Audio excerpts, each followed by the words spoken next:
Hi everyone, this is Dimo Gonzalez of Heartwood Financial Services. Hey, thanks for joining us for our latest market update and outlook video. In these videos, we like to shoot straight with you and tell you what you need to know instead of giving you all the hype and all the spin that you hear in the financial channels. So today's topic, we're going to be talking about what is going on with the Fed, why are interest rates going up so much, and what potential opportunities could there be from what's going on.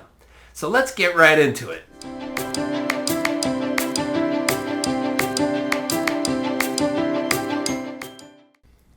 Okay, let's get started with the asset class returns for September. That's all in the blue here of the chart. The green shows the year to date. So as you can see, for the month of September, it was a pretty lousy month. Pretty much everything was down across the board. Although we're still at a pretty good clip year to date for most asset classes. But I'll highlight a couple things. Large cap stocks were down over 4%. Pretty lousy month for large cap stocks. September, October they tend to be kind of the bad months when you look at the seasonality of the stock market. So not a big surprise, but of course disappointing to see small caps down a little bit more, and of course real estate down the most. They tend to be the most interest rate sensitive, and we had interest rates that moved up a lot this month. And we'll be talking a lot more about that. On the international front, the same. We saw emerging markets down a little bit less than developed markets, which was good because emerging markets had been doing worse. And of course now we have fixed income now in negative territory for the first time for the year. High yield took a pretty good hit, but since they got such nice gains for the year, they're still positive. And then finally, commodities. Doesn't look like a lot was going on there, but there's actually a lot going on underneath the water. We actually had oil prices go up a lot. The OPEC countries are reducing supply, and that's making the prices go up. And then we had precious metals and agricultural products that actually went down a lot. So it actually ended up creating a wash. So a lot was going on. We had a pretty volatile September, and I would like to remind people this volatility is pretty normal. A 5% drop in the S&P 500 is pretty normal. We could see that happen 2 to 3 times a year. A 10% drop even is pretty normal to see that once a year. It's called a correction. And so I just want to put it into more context there, that I'm not at the point where I'm super concerned. This is a pretty normal breathing in and breathing out of the market at this point.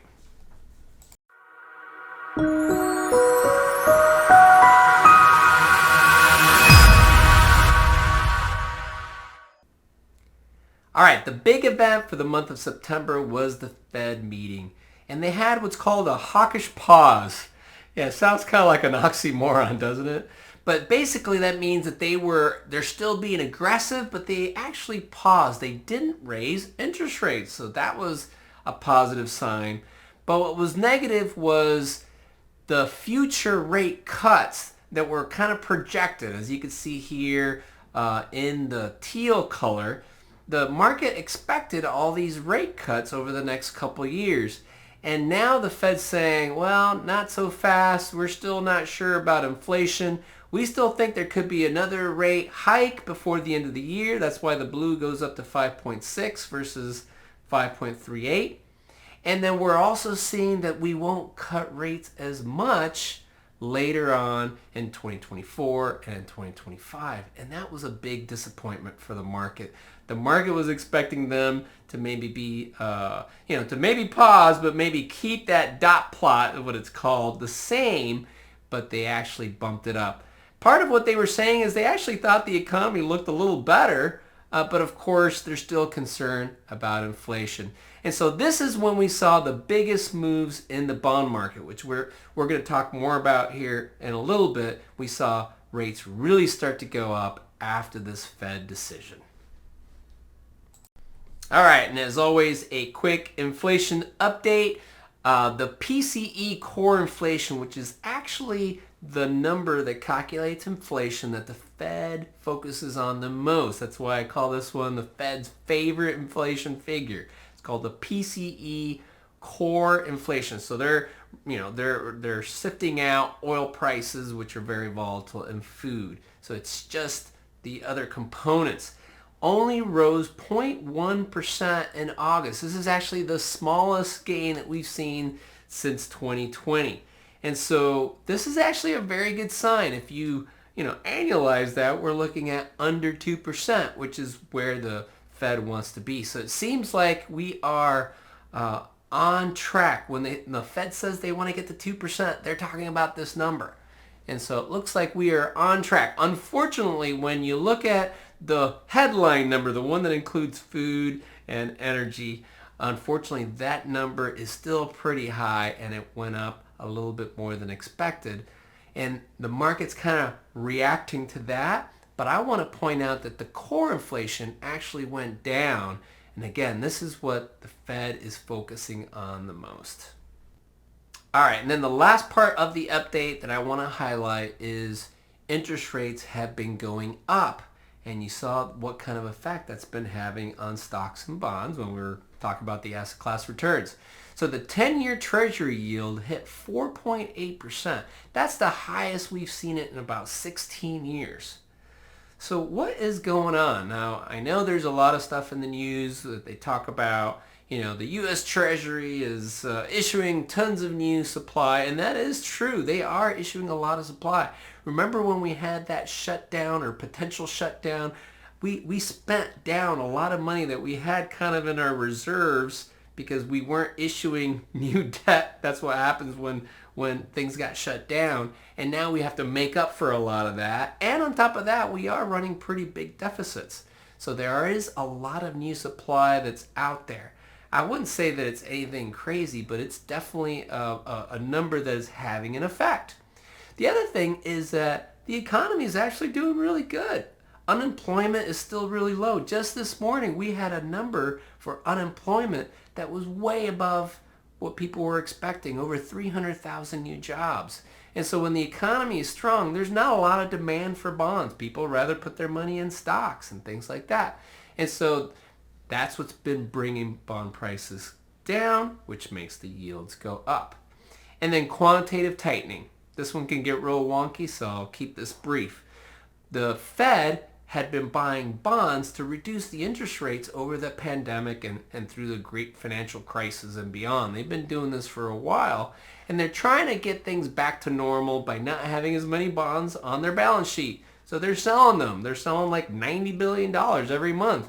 And so that adds on to all these other issues that I mentioned. And then the last piece isn't really talked about a lot, but is also a factor. The dollar has been really strong. It's been going up a lot over the last several months. So much that you're having intervention from China and Japan that have been getting hurt because the dollar's gone up so much. They've been actually going in and intervening and buying their currency. Now, how do they buy the currency? Well, they sell treasuries because they have a lot of treasuries on their reserves, and they sell it so that they can support their currency. And that's been putting pressure, again, on treasury yields. So what's going to make this change? Well, either we're going to have a little less supply, more demand because maybe the economy's slowing down, or the Fed's going to have to maybe, start saying, all right, we're getting close to finishing with our quantitative tightening and our rate hikes. And that's probably going to make the dollar go down a little bit, and that's going to also help on that foreign governments selling treasuries. So a lot of these things, I think, have hit kind of their pinnacle and may be starting to roll over. We'll talk more about that in the outlook.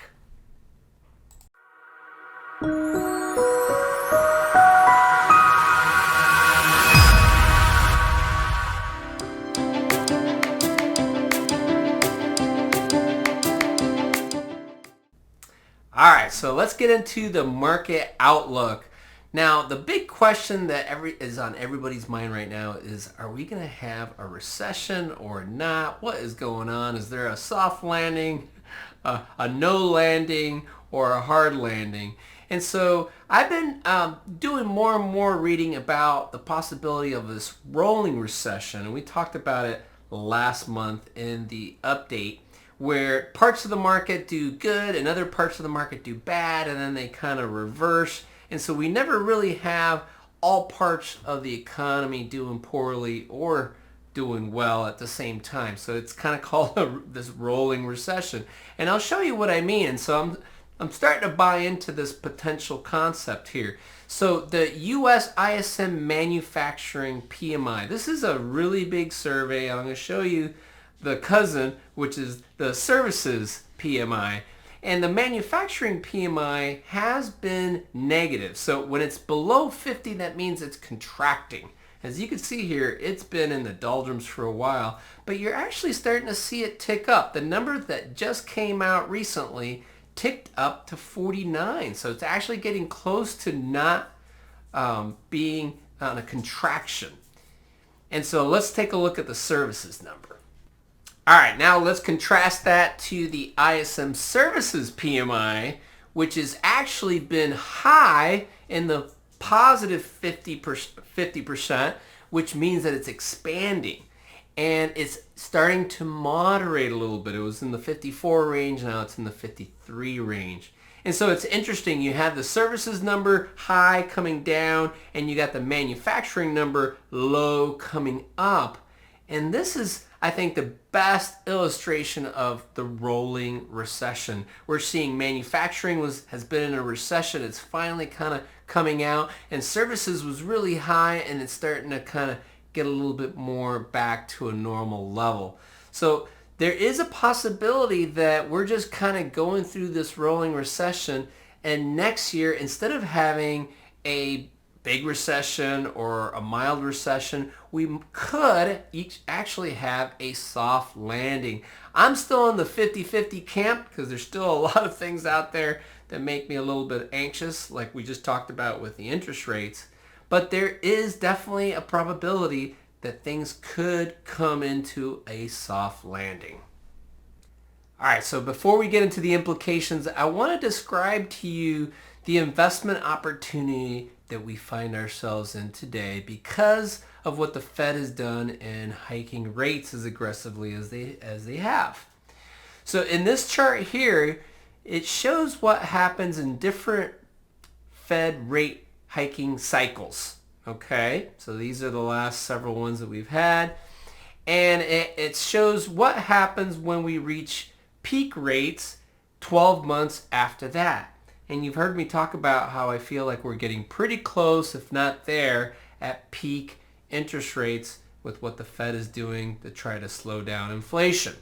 Okay, and so what you could see is that 12 months afterwards, in just about every cycle, you can see that bonds, which is, that's the dark blue color, and the light blue is high yield bonds, green is the S&P 500. In almost all these different cycles, they did better than CDs, which is the gray, or cash, and they did better in every single one of these cycles, except for there was a couple exceptions. You had the tech wreck in 01, where the S&P 500 didn't do as well, but almost in all scenarios, you did much better holding on to a diversified portfolio. And I'd like to emphasize bonds here a little bit because you could see now that bonds are paying 4, 5, and 6%, and if interest rates stay the same or even go down, you can actually get appreciation in the bonds. This is the opposite of what happened last year when they were paying very low, interest rates went up, and their values went down with no cushion from the interest payments. Now their cushions are really good with those interest payments, and interest rates are bound to stabilize, if not go down. So a couple examples, you can see how in the dark blue, 30% in bonds, 12% in bonds, 18%, 13%, 6, 9. Now these are much higher than what you normally see in the bond market, but that's the potential that we have coming up here if we are close to peak rates. So something to think about, and it's not a bad deal for stocks too. Think a little bit longer than just right now. Think a year or so out. All right, here are the Heartwood implications. We take all this information and we boil it down to what we do with the portfolio. So first of all, as we look at the big picture, we are still neutral.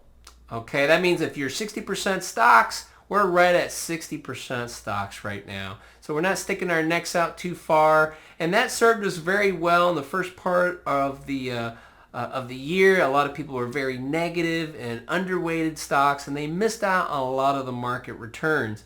But now, now with the market going through a little turbulence, it's been good not to stick your neck out too far.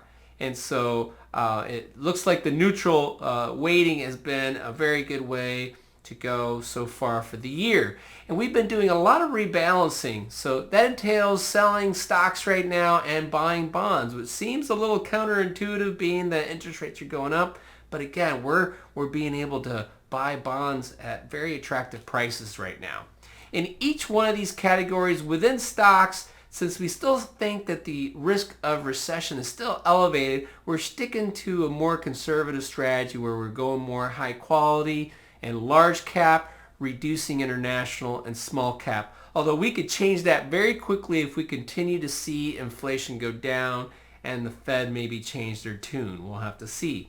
And we're adding bonds, as we talked about, from the rebalancing, but also from cash, trimming back to cash, adding to high quality bonds. We don't want to go into the lower quality bonds if there's a recession. We want the higher quality bonds, and we're adding to duration. Duration means we're adding to longer term bonds. Again, we're going out there and we're locking in these yields because I don't feel these yields are going to go too much higher. Now, I have been wrong here for the month, but I think it's just we're a little early there, and I think we are going to start to see those peak rates here very, very soon. All right?